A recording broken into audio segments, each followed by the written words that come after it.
All right, we are being asked to evaluate parentheses 7 plus 3, close parentheses, plus parentheses 8 divided by 2, close parentheses. Whenever you're asked to evaluate a numerical expression with a bunch of symbols, a bunch of operations, a bunch of numbers, you are going to use the order of operations. And a way to remember the order of operations is the word PEMDAS. Now, what does PEMDAS stand for, you ask? Well, the P in PEMDAS stands for everything inside the parentheses.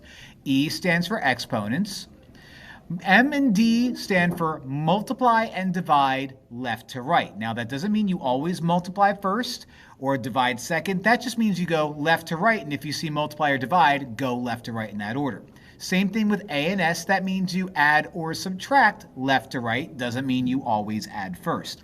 So let's take a look at what I have. I have two sets of parentheses. So what I'm going to do is do inside both of those parentheses first.